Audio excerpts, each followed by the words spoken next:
So do you like playing customizable characters that can either be really simple or a little bit more advanced? Do you like curating your loadout and having reliable abilities that reset on short rests?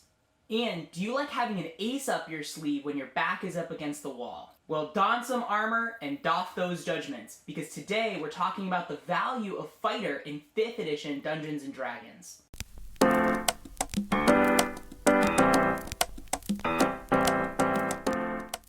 Hi everybody, my name is John from DM Shower Thoughts, where we find our best selves through gaming. In today's video, we're going to be evaluating the mechanics of Fighter in 5th edition Dungeons & Dragons. And to start off, unlike Rogue, Fighter is actually not one of my favorite classes in 5th edition. Like I talked about in last week's Warlock video, 5th edition was designed to have 6 to 8 encounters per long rest. However, the way it's often played is to have a lot of RP, one big set piece fight, and then a long rest after. This means classes like Warlock and like Fighter that have a lot of abilities that reset on short rest end up kind of getting the short end of the stick. Short rest abilities tend to be a little bit more consistent because short rests are supposed to happen more often than long rests. However, I find that the opposite is true, and a lot of times as a player, I have to help my fellow players remember what the short rest mechanics are because they're just so used to taking long rests more often. And this can mean that certain classes can nova more often, meaning that they can use their best abilities almost every fight, which starts to overshadow the classes that are dependent on short rests. To remedy this, I've started implementing Dungeon Coach's Rest variant, which you can find in the cards above. By boosting short rests and nerfing long rests a little bit, it ends up balancing out classes like Warlock and Fighter so that they get the chance to recharge their abilities a little more often and give them a little bit more value. Now that's just one example of the concerns I have with this class's design, but that's for the rough spots at the end of the video. First, we're going to be looking at 5 major mechanics that define the Fighter's playstyle. We're also not going to be really diving too much into the Fighter's prescribed lore, because like we've talked about in previous videos, 5th edition was designed with a large amount of thematic overlap, meaning that you can tell similar stories of characters between a few different classes. Not that Fighter has very specific lore to go on, but you know.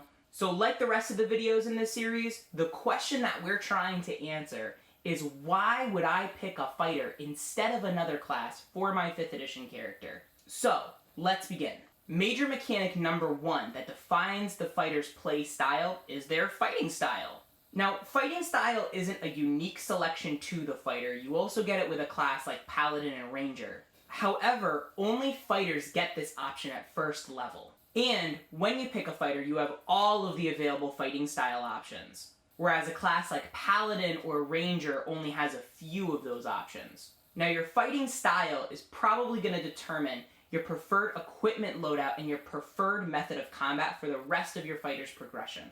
And fighting styles can be very powerful too.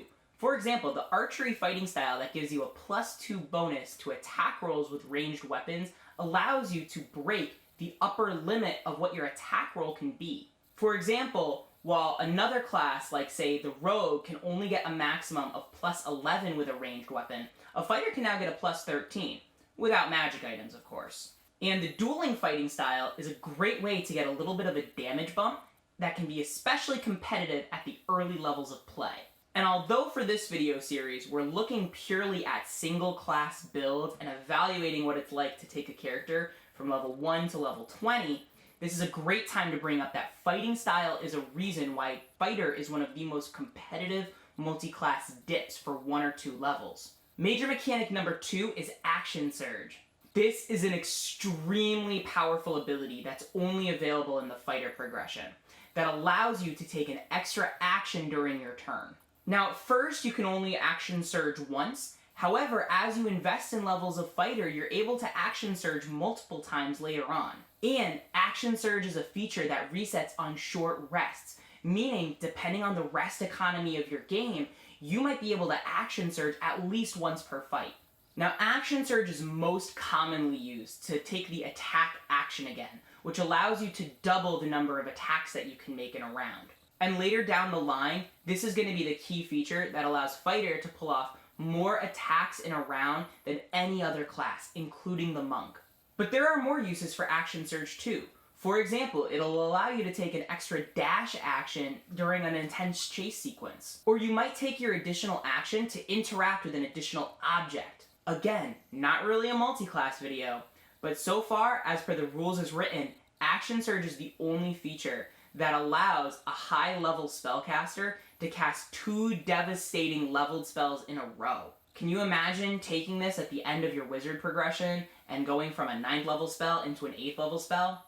Again, that's one of those rules as written things that is a little powerful, and if you go by rules as written, it can start to encourage your players to start to multi-class in weird ways without accounting for story. But it is raw, and it's been confirmed by Sage Advice, so it's something that is available to you if that's the style of play you're into. So major mechanic number 3 is the fighter's increased number of ability score improvements. Out of all of the 13 classes in D&D, Fighter is the only class to get 7 ability score improvements, which are 2 more than usual class progressions. While they may not feel like the most exciting leveling rewards, they do carry a lot of statistical weight. Because of 5th edition's bounded accuracy game design model, even a 1 point increase to 1 or 2 ability score modifiers can mean the difference between success or failure on your ability checks, attack rolls, and saving throws. As long as your group is using feats, I don't know a group that doesn't use feats, the increased number of ASIs means that your fighter has more chances to pick up feats which can define their playstyle and their character's identity. And this also means that you can really make the most out of your fighting style selection that you made at first level. Did you pick the archery fighting style? Feats like sharpshooter and crossbow expert can really help you double down on that fighting style and be the best archer of the group. Did you pick great weapon fighting? There are so many other resources that you can research on your own that explains the statistical power of the great weapon master feat combined with great weapon fighting. Or maybe you like heavy reach weapons like pikes and glaives. There are also plenty of resources and build guides that explain the power of combining the Sentinel and Polar Master feats. This is the main entry that makes the fighter so customizable. That brings us to major mechanic number 4, which is Indomitable. This is just really a nice durability feature that allows you to re-roll a failed saving throw, potentially allowing you to get out of its nasty effects. Perfect for those save or die spells like Disintegrate. And may I remind you, dear audience, that death saving throws are indeed saving throws, and you don't need anything like a reaction to activate Indomitable. So this can literally mean the difference between life and death. And just like Action Surge, the more fighter levels you invest in, the more uses of Indomitable you end up getting. And this brings us to major mechanic number 5, which is extra attacks. Now, even though monks can activate Flurry of Blows using key points, fighters are the only class in 5th edition's design right now where you get to make more than 1 extra attack per the attack action. Once you hit fighter level 11, you can make 3 weapon attacks whenever you take the attack action, and once you hit 17th, you get to make 4. Now this leads to the normal fighter strategy, where you use your attack action to hit a number of times, and then use your action surge to double that number of attacks. Combine this with the samurai subclass, and by 17th level, you can be making 16 attacks per round with the right conditions. And if your DM gives you the right magic item, Fighter can be the most competitive DPR class for this reason alone. So in summary, Fighter is arguably one of, if not the most customizable class in 5th edition because of its additional opportunities for ability score improvements and feat selections. There are a variety of valid feat, weapon, and fighting style builds that all work with Fighter, and that action surge ability allows you to take that extra action when you need it. And as usual, there are some rough spots with this class, and this is where you get to hear me rant a little bit. Even more so than Warlock, Fighter really suffers from the disconnect between the game's design and how the game is actually played. To be honest, in most games I've played, short rests don't mean diddly squat. Other players are spending more time trying to remember short rest mechanics because that's how little they come up when compared to long rests. When every character in every fight can Nova because they don't have to worry about conserving resources, the fighter really does get left behind because its abilities aren't as strong as the abilities of other classes because they're designed to reset more often. An excellent explanation of this Nova concept is Matt Colville's video on action-oriented villains. Again, link in the cards above. By the way, I do that a lot, and I feel that to find your best self, you shouldn't be listening to one or two sources. You should really have a lot of different opinions, and a lot of conflicting opinions from different D&D people. A lot of times it also helps you identify kind of your style of DMing.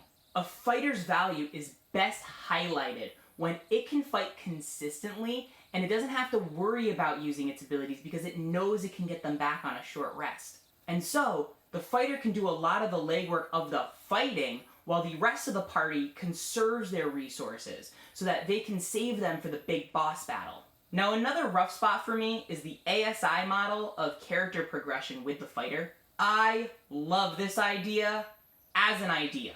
However, when you allow your players to roll for stats, sometimes the fighter just gets the short end of the stick because the other players can just outroll them.